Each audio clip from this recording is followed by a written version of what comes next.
Hey everybody, this is Marcus Stewart, and welcome to Call It in the Ring, a wrestling recap and discussion show of all things WWE. We are covering the Monday Night Raw episode of October 22nd, 2018 in Providence, Rhode Island.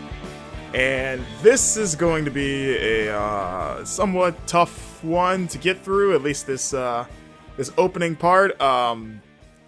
Crazy show for a variety of reasons, a very emotional show.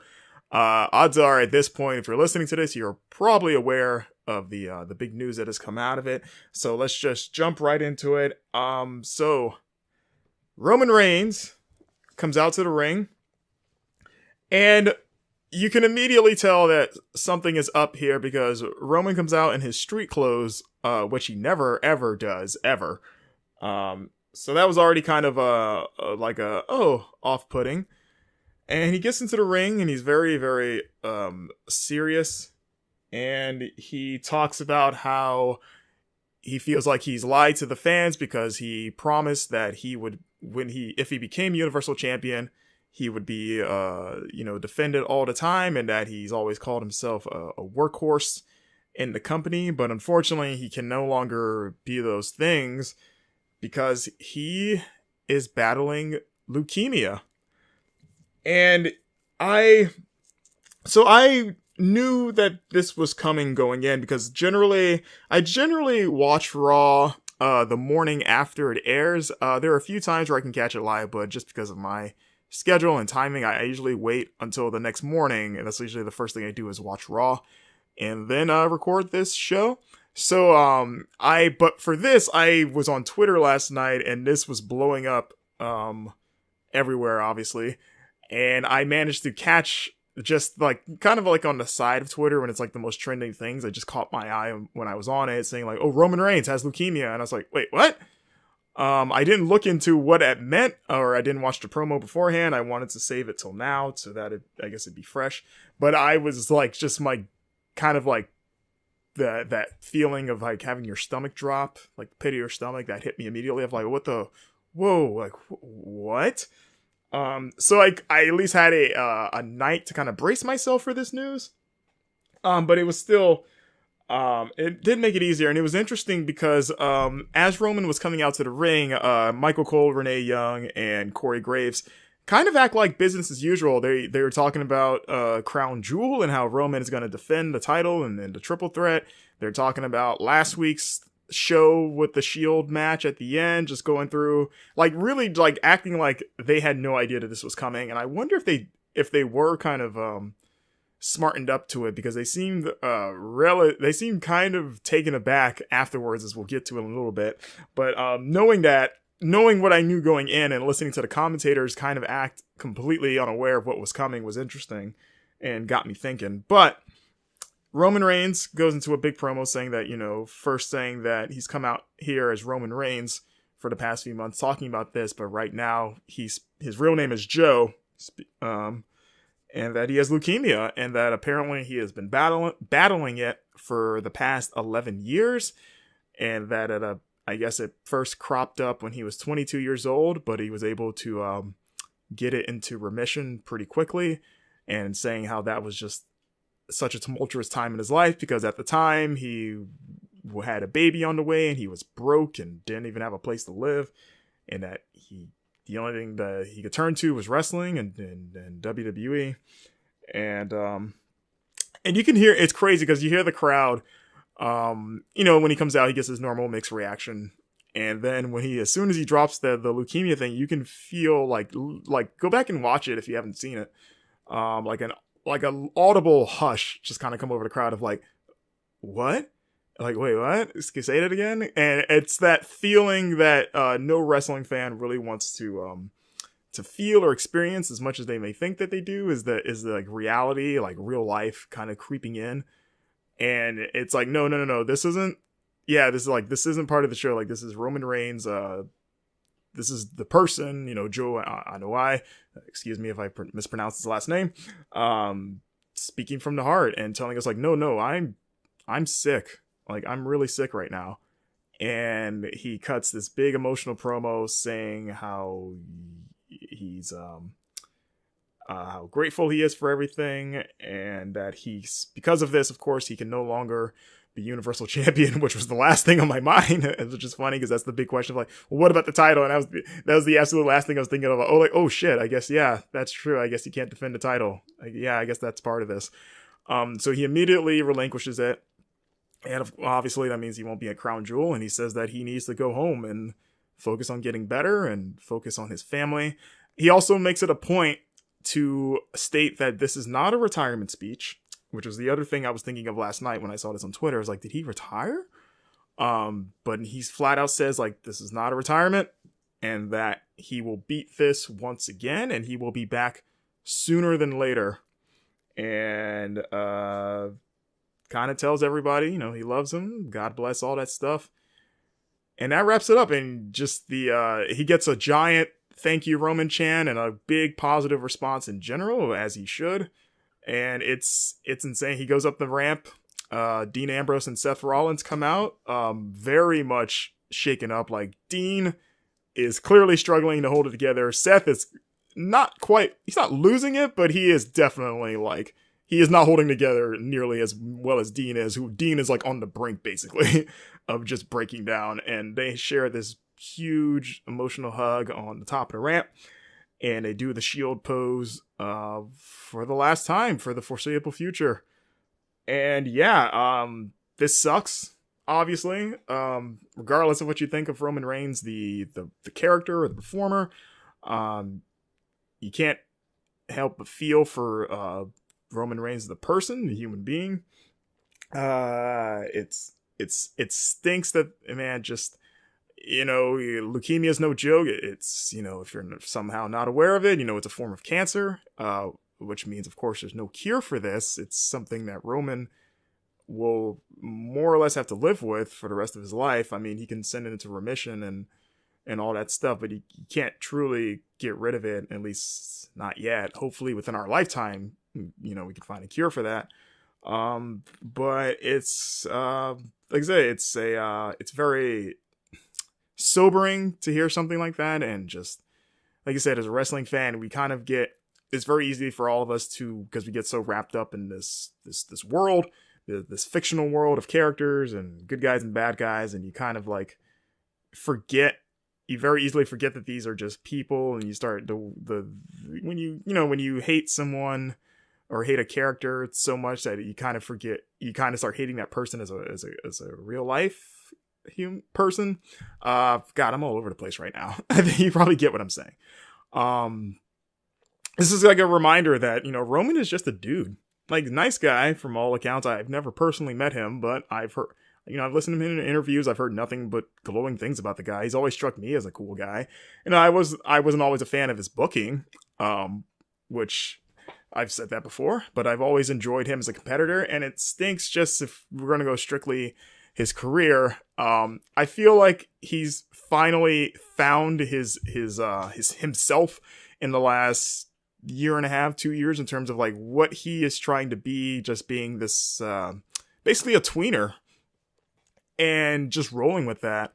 And I felt like he finally he found like a comfortable niche for himself and was really kind of rolling, but just just setbacks and stuff like that, and just weird booking decisions, and just having that stigma that he unfortunately had saddled on him from his rushed initial push back in 2014, 2015, which is WWE's fault and no fault of Roman's. Having to kind of work around that, but he was he's always a consistent performer. I've always, as much as I would get annoyed with just his some of his promos and just the stuff that was written for him and some of his his booking, I've always enjoyed him bell to bell, whether it was with the Shield or by himself, especially in the last couple of years or so. Dude was what he said. He's a workhorse. So it's gonna be weird not having him around for who knows how long, because this is different than like a traditional injury of, like, oh, he pulled a muscle or whatever, he'll come back by X amount of time and be fine. Like, this is, like I said, this is something that he just has for possibly life. So we don't know where it's gonna go. Cancer's a bitch, and it can get any of us as powerful as Roman Reigns is and great shape, even he is susceptible to it, obviously. But you know what? Send good vibes his way. Thanks Roman for everything. Just all that matters now is getting healthy, getting your mind right, and then once all that important stuff's out of the way, look forward to having you back in the ring. And we go to Michael Cole, Renee Young, and Corey Graves, who more or less reiterate what I just said. Like I said, visibly shaken up, which kind of makes me think that they were not smartened up to this beforehand. Cole says, like I said, what I just said of you forget that, as we're in this bubble of WWE, that these are real people and that, Roman Reigns is, he's in trouble, he's sick, but good vibes his way. Renee Young talking about how, she's gotten close to Roman because, being married to Dean Ambrose, she has spent a lot of time around Roman because Roman and Dean have been joined at the hip for so long and are good friends. And Corey Graves talking about how, their families hang out and that Roman is not just a co-worker to all of them. The locker room's a family and that's one of his family members and wishes him nothing but the best. And we try to move on from this big emotional and sad opening with our first match with Finn Balor taking on Bobby Lashley. This is fallout from, I guess, the last couple of weeks with Lashley and Lio Rush kind of interrupting Finn's spots, basically. This is a nice back and forth match. I like this pairing of Bobby and Finn. You can classic David and Goliath with a heck of a Goliath and Bobby and a heck of a David and Finn. And of course, Leo's doing his Lashley stuff, just being all around annoying. And this gets a surprising ending with Finn managing to counter the Dominator. And I'm assuming that's what Lashley was going for. He had him in the Dominator position. And Finn reversing it into a roll-up and getting the surprise pin, just catching Lashley and silencing Leo, which is an accomplishment in of itself, and eking one out. So on one hand, you might question, well, why would you have Lashley lose this soon into his heel turn, this unstoppable muscle mountain of a man? But the answer is to continue the feud. Now that Finn can say that he's beaten Lashley straight up, I guess now Lashley is free to destroy Finn. And, he's going to take offense, and this is far from over. But, I'm a huge Finn Balor fan, so it's always nice to see him get a win, especially a big win like this, which he has needed because he's been floating around in limbo, which is kind of his normal, unfortunately. So I'm looking forward to see this become a program, but this was a nice shock and maybe a nice way to kind of, give the crowd something to cheer for after the heavy opening at the start. We see Drew McIntyre talking to Dolph Ziggler, talking about how he knew that Braun was going to turn on him eventually, so he was just striking first. Dolph is hyping them up because tonight they will be defending the tag titles against Seth Rollins and Dean Ambrose in the main event. And Drew says that he's not afraid of Braun Strowman, and he goes to leave, and Dolph says, "Where are you going?" And Drew comes back with that sinister smile of his, and he says, "I'm going monster hunting." Which I take to mean that he is going to go find the nearest cat chef to have the cat cook him up a meal, maybe a defense-raising meal. And then, he's going to try to, he's going to go to the animal expert, and see if he can compare notes about Braun Strowman, see if he can find Braun's weaknesses, maybe figure out what kind of hides he can get from a slain Braun. And he's gonna choose his weapon, and he's gonna head out. He's gonna go on his expedition to hunt down a wild Strowman. So that should be fun.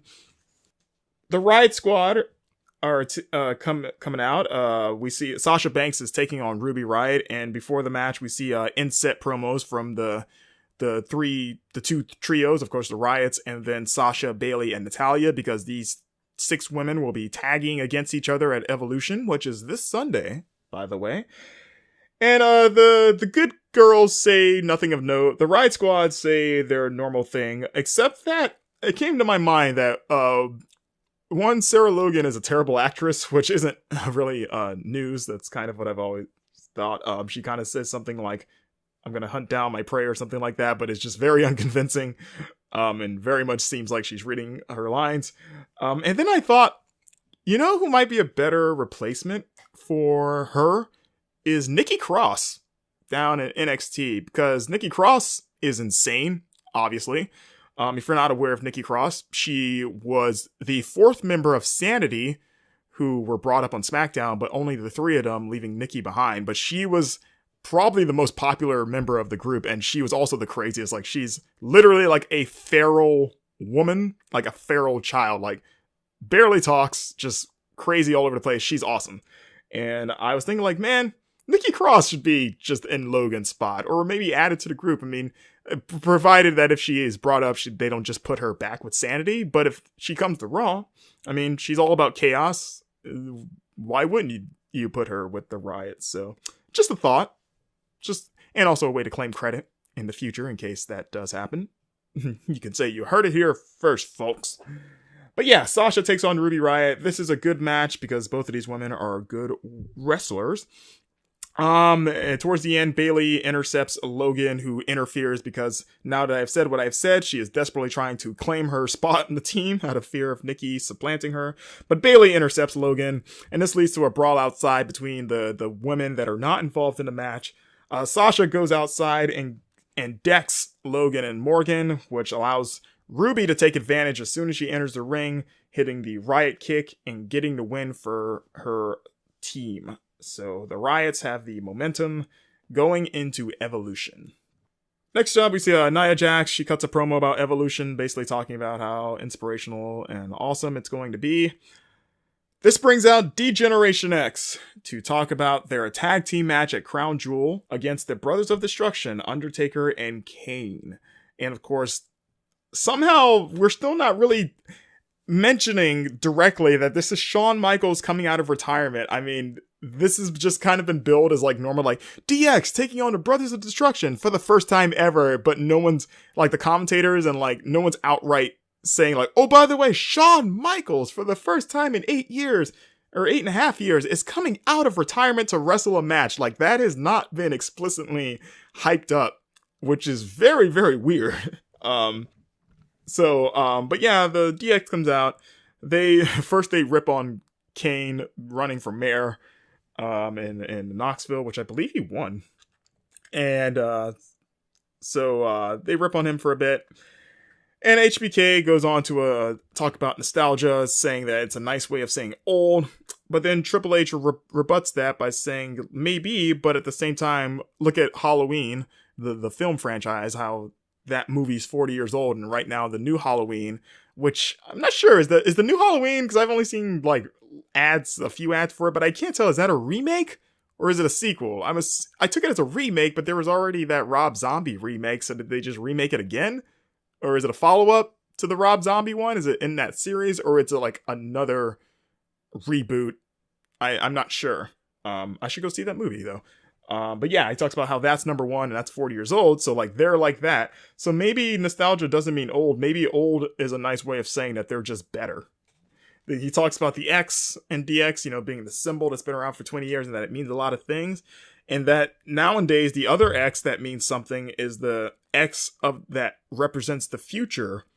Of course, him referencing NXT and Shawn saying, and we run that too. So, Shawn and Triple H are spearheading the future right now. And it gets an NXT chant. And they load up the catchphrase until they're interrupted by Undertaker and Kane, a spooky video with the two monsters and a graveyard. And they cut their Taker Kane kind of promo saying how DX is going to die. And they've got some gravestones with Triple H and Shawn Michaels' birth and death date. Of course, the death date would be Crown Jewel. And saying that this will be both their first encounter and their last match ever. Because they are going to put them 6 feet under and to rest in peace. And this was fine. I'm still kind of not as excited as I would like to be about Shawn coming back for this particular match. At the same time, I think I know myself well enough to probably guess that those mixed feelings will melt away the moment he gets the tag in that match and starts being Shawn Michaels again. hopefully. I mean, I'm not expecting much from him because he's been gone for 8.5 years and hasn't obviously wrestled a match, and he's 55 now, mid-50s.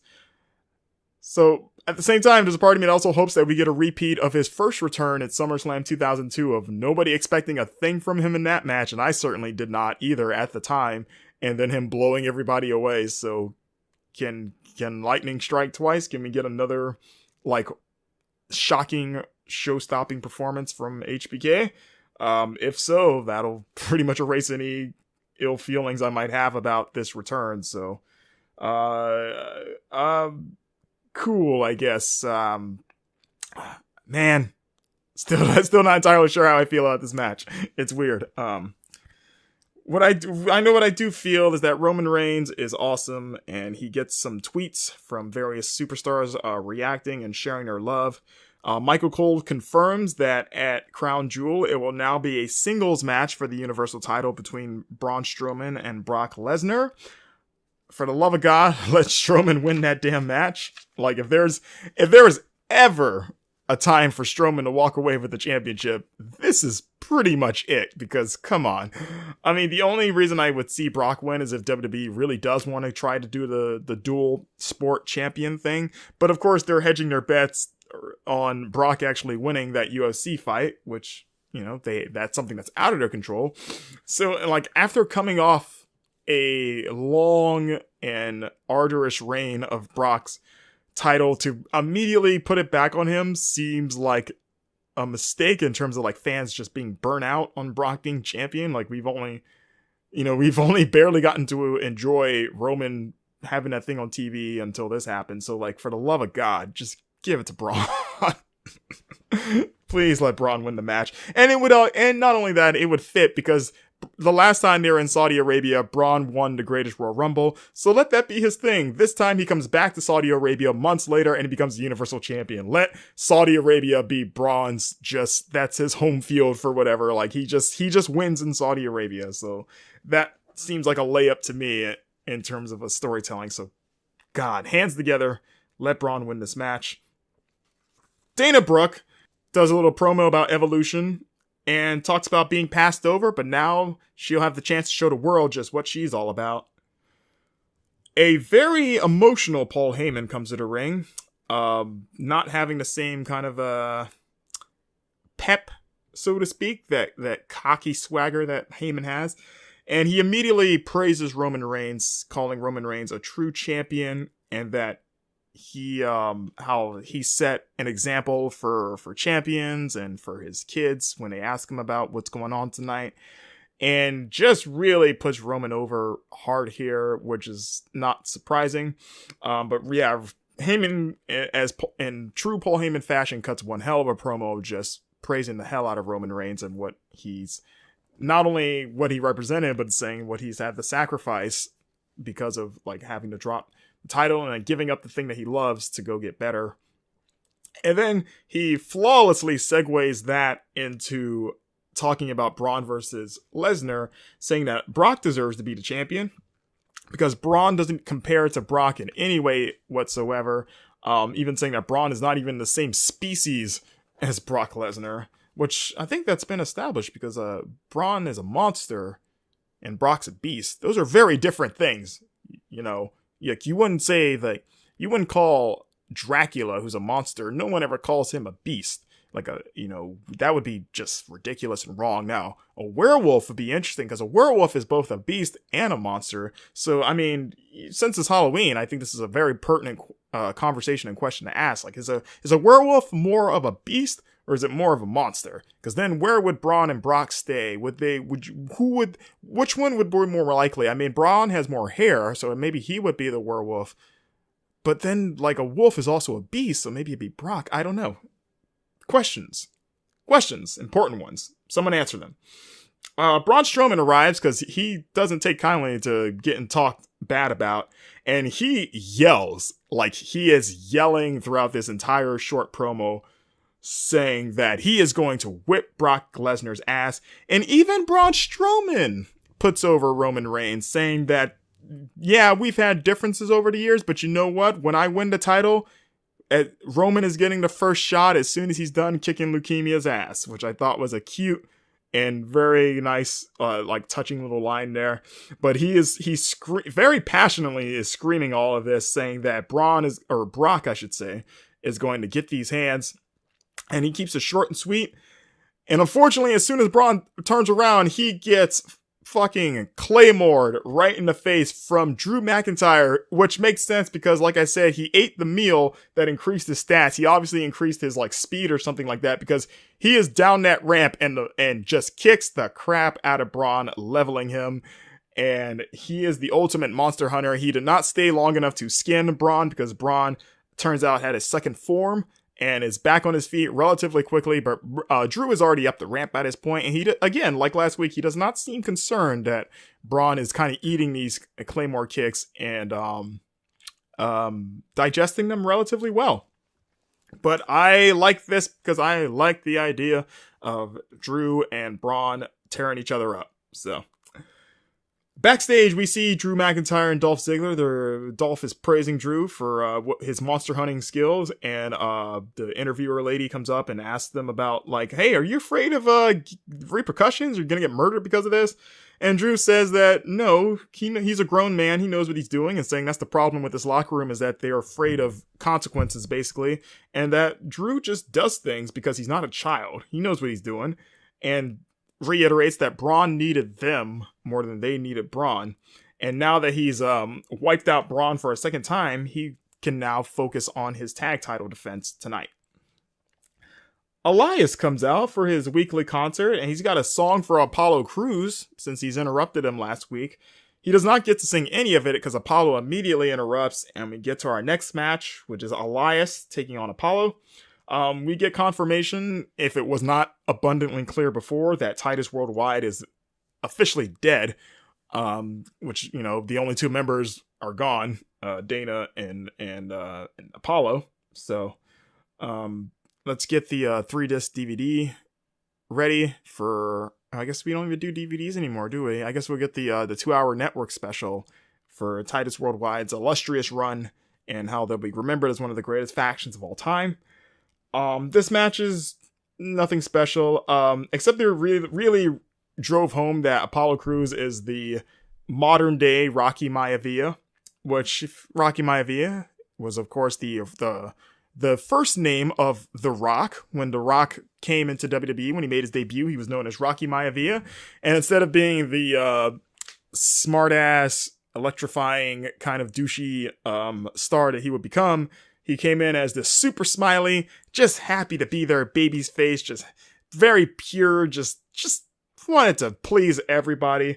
And it backfired horribly after a couple months with the crowd, the crowd getting sick of that and chanting "Die Rocky Die" and "Rocky sucks" and all this stuff. And Elias, Apollo very much strikes me as that version of Rock, minus the verbal crucifixion from the crowd. That has not happened yet. But yeah, just there still isn't much to Apollo. I mean, he showed a little bit of more edge last week when he was talking about he's tired of being passed by.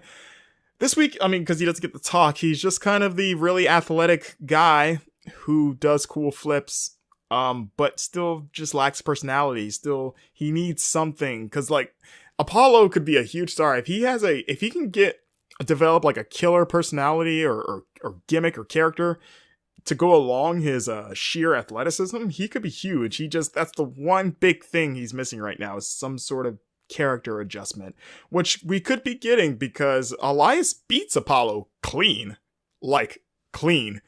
And Apollo is shown kind of looking just distraught after the match, like, I can't believe I lost. Not for very long, but it's an interesting trade that makes me wonder if Apollo, if this will lead to frustration and maybe a heel turn, or just, again, maybe just a shakeup, like some sort of tonal shift with him, because he desperately needs it. We go to Kurt Angle, who's in front of an American flag, or at least a graphic of an American flag.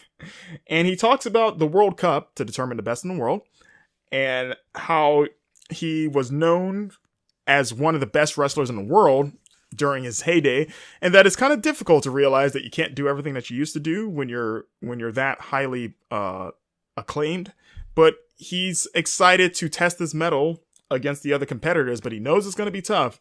And he goes down the lineup for every person, which is kind of cool. He's talking about, like, oh, Seth Rollins is this guy. He can do this, and this. Jeff Hardy's this guy. He's done this, and this. And just kind of sizing up everybody.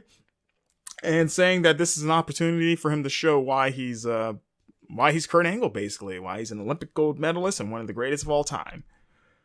Elias is back on stage this time, and he's going to try to sing again. And Baron Corbin interrupts, of all people. And Corbin says, first he apologizes to Elias, saying that, hey, your concert's cool and all, but we got a lot to get through tonight, and there's just no time for your concert, which the crowd does not like. Elias doesn't like it either, and says, nah, I'm gonna sing. And Corbin getting irritated, saying, well, Stephanie McMahon might like you, but if it wasn't for her, I would have fired you by now because you're kind of pissing me off. You need to get off the stage. We don't have time for this. And Elias, very much coming off like a baby face here, which is weird because he was a heel literally like a commercial ago, talking about how he spaced out and didn't hear anything Corbin was saying because he was too busy writing a song in his head about Corbin, and he's going to sing it now. And against Corbin's wishes, he starts singing about Corbin, just kind of ripping on him. And then Corbin has had enough, asking for his mic and the guitar mic to be cut, which happens. Elias is very upset and leaves. And then Corbin starts addressing the crowd. And not long into Corbin's little speech, Elias comes right back out and breaks the guitar over Corbin's back, shattering it and leaving Baron laying, which would signify a face turn for Elias, which is interesting. Face Elias could work. I mean, he's been getting face reactions for the most part. But he's also so good at getting booed. Like, for a guy as popular as Elias, he is so good at getting the crowd to turn against him, which is such a rare trait right now in wrestling. So I kind of question turning him face. Like, he kind of, like I say, they use the argument to get his cheered. Oh my God, cheered. But if he gets heat that easily, maybe he's more valuable as a heel. Just let him be like a great mid-card heel. But I mean, we'll see how this face turn goes. If it was indeed that, but it's hard not to say it because Corbin is one of the biggest heels on the show. And the crowd really reacted to this favorably. So, weird, surprising direction. And not the first, as we'll get to later. We get the Women's Championship contract signing between Ronda Rousey and Brie Bella. Of course, the Bellas and Ronda have had continue their war of words on social media after Ronda just ripped Nikki apart last week on the mic with the John Cena comments and all that. The Bellas come out first, and as soon as Ronda hits the ring, they immediately bail to the floor. Ronda grabs the mic saying, hey guys, what's up? Come in the ring. Come on, it's okay. It's cool. The Bellas say, no, we're not interested in you murdering us tonight. And Ronda promises that she's not going to do anything, and saying that her mother would be very ashamed if she couldn't beat the two of them with her hands tied behind her or something like that. But she promises that if they get into the ring, that she will not eviscerate them on live television. And the Bellas eventually kind of cautiously get into the ring, but then Nikki starts talking about Ronda's mom, saying like, oh, you say you don't want to disappoint your mom, but haven't you already done that? Because you told your mom that you would win an Olympic gold medal and you didn't do that. She won a bronze medal, I believe, in judo.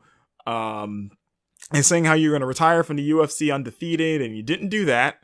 And kind of going on and on about Ronda's mom, which of course immediately pisses Ronda off, and she's given that death stare that if the death stare itself was a wrestler, would be undefeated for life. And Nikki just saying that that Ronda's already been disappointing her mother for some time now, and that Evolution will be just the latest in a string of letdowns. And then Nikki signs the contract and slaps Ronda Rousey, which is about as It's just about as stupid as I'm trying to think of anything more stupid than slapping Ronda Rousey. It's up there for one of the absolute worst things a human being could do. Which, what I love about this is that Ronda just takes this and then smiles, and which is more terrifying maybe than her angry face, because at least with her angry face, you know exactly where you stand with her. Like, okay, she's mad at me, but she smiles and just soaks it in. And then in a great little moment, she just grabs the mic and calmly says, "At Evolution, I am going to end you. And I give you my word." And just signs the contract and leaves. And the way she says that is so calm, and like I said, she's smiling this entire time, just really pleasantly declaring that she is going to end Nikki at Sunday. And like, that was terrifying and was very well delivered and awesome. And I like this a lot. This contract signing all around was great. Nikki did her asshole role, played that to perfection, and which is great, because I've always stated that the Bellas were far better as heels. They just always come off as natural villains to me, especially Nikki. So I like seeing them where they're supposed to be and just really knocking it out of the park. So I'm excited for this match. I want to see Ronda just choke Nikki out with her own hair, basically. So nice work here. We get some more Roman Reigns tweets from different wrestlers like Ric Flair and Bret Hart and other roster members, which is always sweet to see. Roman Reigns, Seth Rollins and Dean Ambrose are backstage looking very emotional, as you would imagine. And they're being interviewed asking how on earth they're going to be able to keep it together tonight. Dean talks about how there's no words to describe what happened, but in situations like that where you don't know what to say and you're just kind of on emotion, the only thing you can do is to just keep doing the things that you do know how to do, which is compete and win. And that's just what they're going to do, is win tonight. Seth talks about saying that they're dedicating this match to Roman and that they love him, and that tonight they're bringing the tag titles back to the Shield.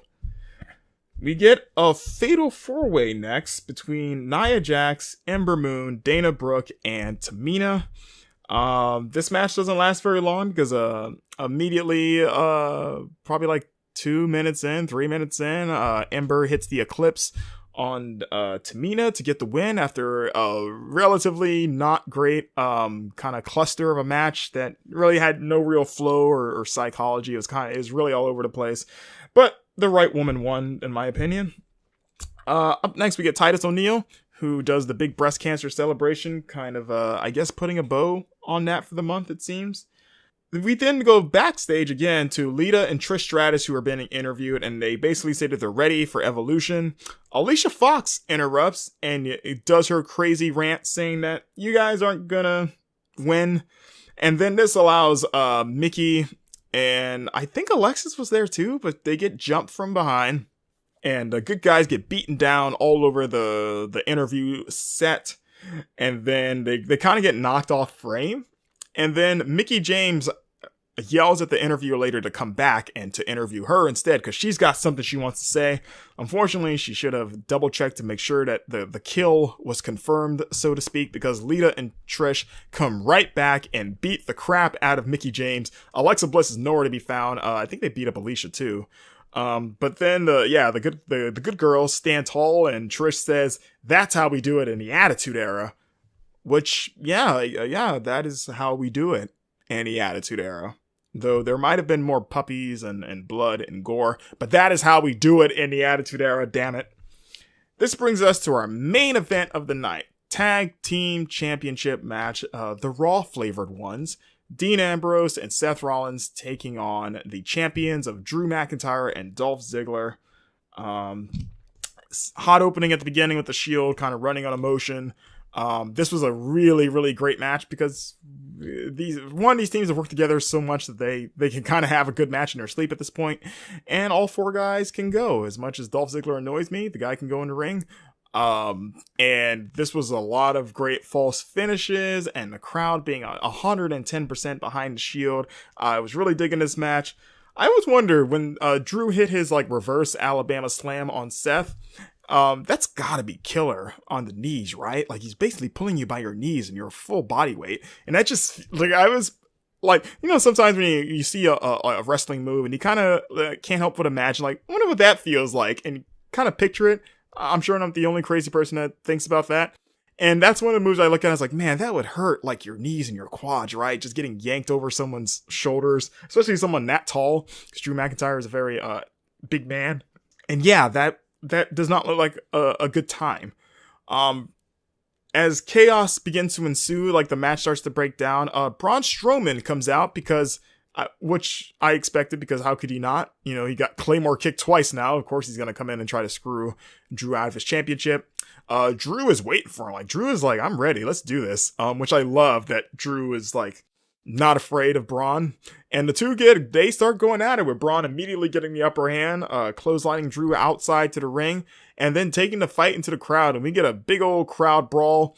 They're all over the production area, with Braun pretty much getting the better of it, and Drew doing what he can, but just being so caught off guard by this that he's kind of fleeing, and eventually they fight their way out of the arena, leaving Dolph Ziggler alone. And he realizes this and tries to go for the title to hit Seth, because, I forgot to mention that the referee was knocked down as Braun was walking to the ring. Seth accidentally hit him, so the ref is down for all of this.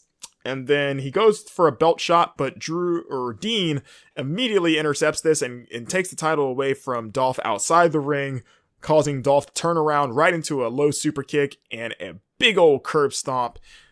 Dean throws the referee back in to get the 3 count, and we've got brand new tag team champions to cap off a very emotional night.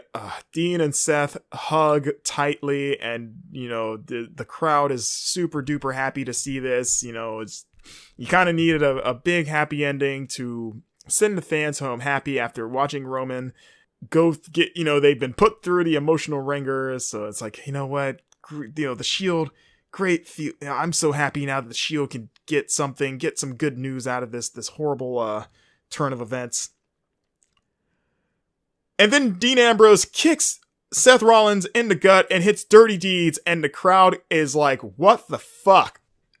And I was the same. I literally jumped when that happened, because I did not expect that at all, and no one did. And if you claim to have expected that at that moment with everything that's happened with Roman, I don't think that you are on the level right now. You are probably not being honest.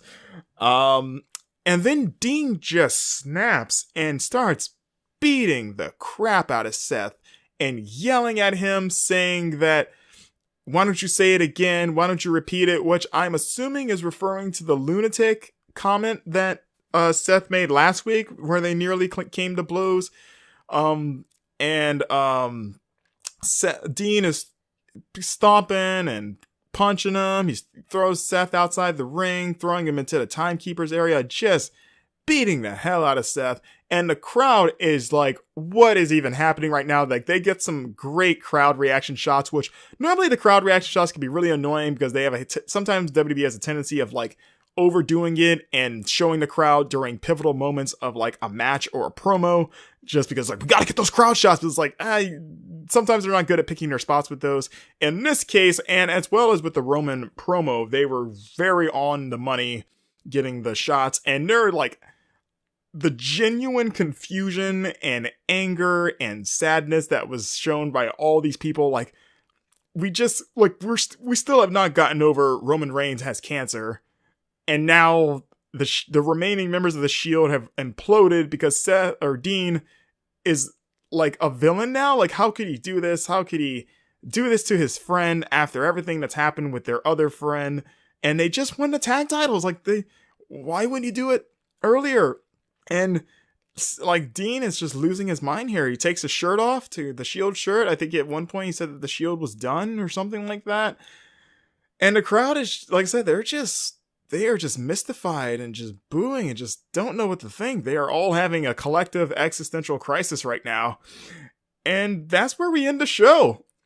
And it's fucking brilliant that they did this, because I think everyone else would have been perfectly okay with the Rollins and Ambrose just winning the titles and giving us a nice feel-good moment to balance out the not great moment at the beginning of the show. And also, it seemed like we were going to get to that point anyway with the Shield boys taking those titles from Drew and Dolph. So I was totally like checked out, like, okay, good show, great moment, happy ending.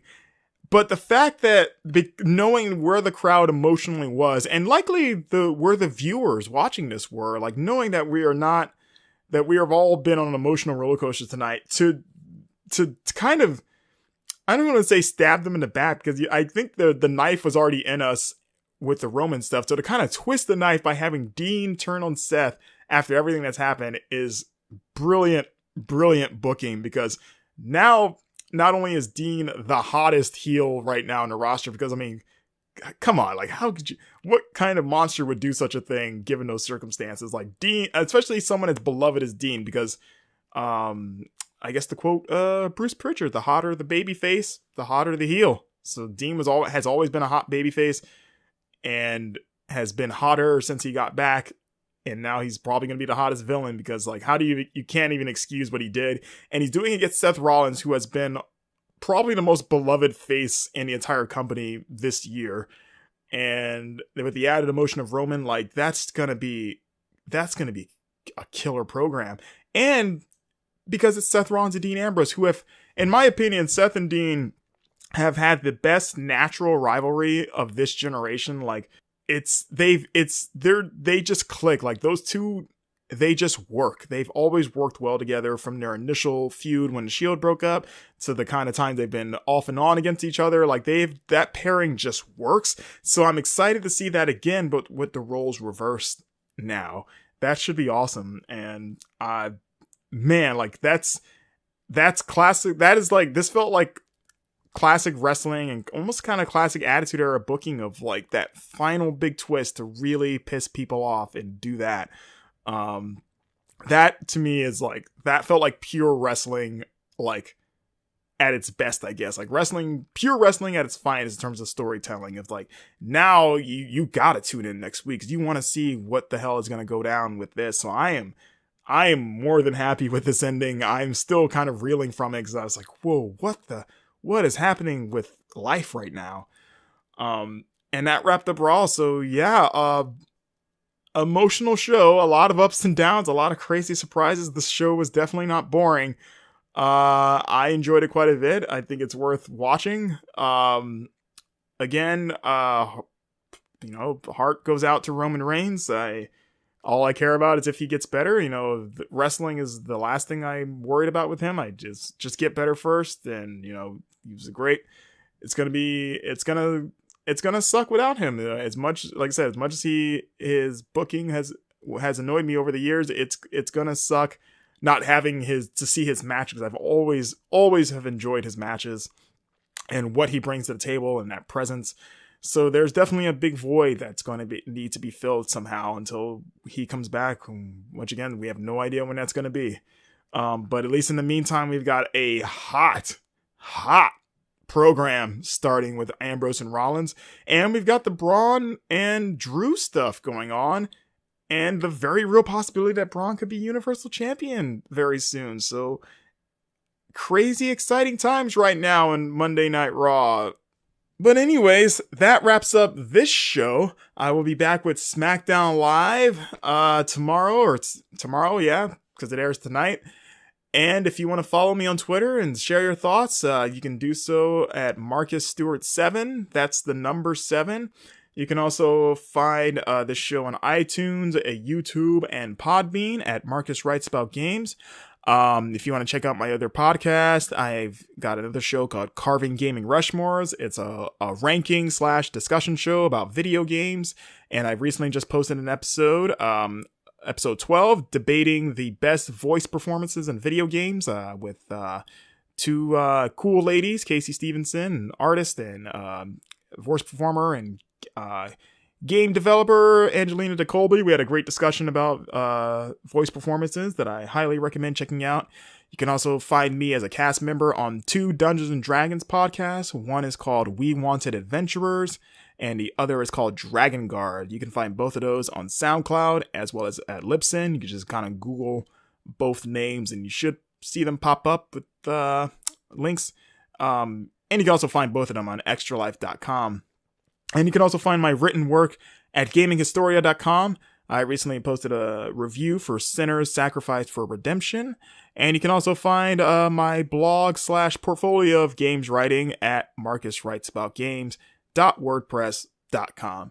So, until next time, guys, to close out this heavy, emotional episode, I will see you tomorrow for SmackDown Live. Have a good one.